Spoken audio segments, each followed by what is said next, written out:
Welcome back. Take a look at shares of Kraft Heinz, the consumer giant behind brands like Oscar Mayer, Jell-O, Lunchables, lower this morning, despite posting a beat on the top and bottom lines in Q2, also raising guidance into year-end. Joining us for CNBC exclusive, Kraft Heinz CEO Steve Cahillane. Welcome back, Steve. It's good to have you. Thanks, Sarah. Good to see you again. So this feels like progress. I mean, you came in, you decided to call off the split, wanted to turn around the business instead. What are you seeing? Well, we're seeing just that. I mean, we saw a pretty good bend in the sales curve in the last quarter based on the investments that we're making. We saw a return to growth in our away-from-home channel, both in the U.S. and around the world. We saw really good growth in our condiments and Heinz in the U.S. and around the world. So green shoots for sure. Nobody's doing a victory lap here, though. You know, we still declined 1.3% in the quarter. It's a lot better than we've been doing, but, we need to do better. And that's what we talked about this morning, an additional $100 million investment from a position of strength to help us accelerate the turnaround. And so where does that go? How do you do this, Steve? Is it marketing?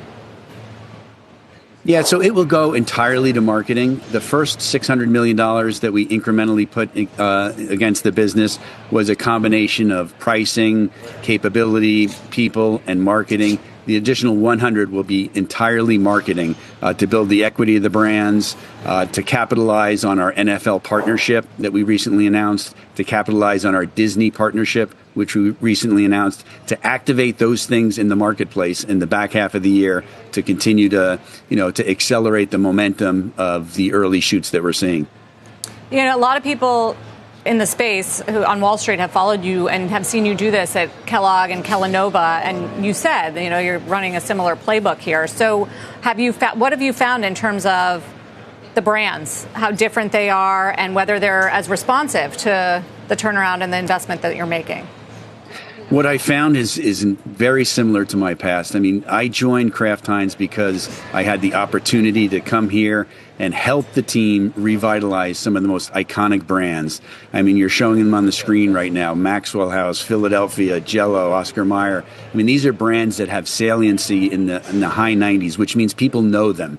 But they don't always relate to them as products as much as they do brands. And so our job is to take the great brands like Heinz, like Philly, like Lunchables, and make the consumer connections so people understand how they can enjoy them in their homes. And, the same thing as you said, I saw at Kellogg when I was there, I see here. I see an opportunity to contemporize, innovate, and revitalize some of these great brands that just have not had the level of investment that they've needed to be successful over the course of the last, many years.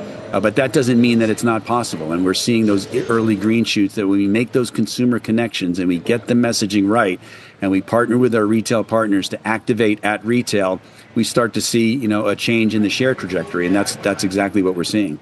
Yeah, I mean, part of it is the brands and revitalizing them. Part of it is the environment that we're in, Steve, where we have seen a consumer that's more value conscious, right? And so K-shaped economy. I think your quote a few months ago in the Wall Street Journal really stood out, where you said people were running out of money. Is that still the case? Is that still what you're finding from consumers? Unfortunately, it is still the case. We continue to see consumers under pressure, under a lot of pressure. And so our job is to always approach the consumer and meet them where they are. And more that is value. So making sure that we do everything that we can on the productivity agenda that, is possible to help fight inflation, but, help meet our consumers.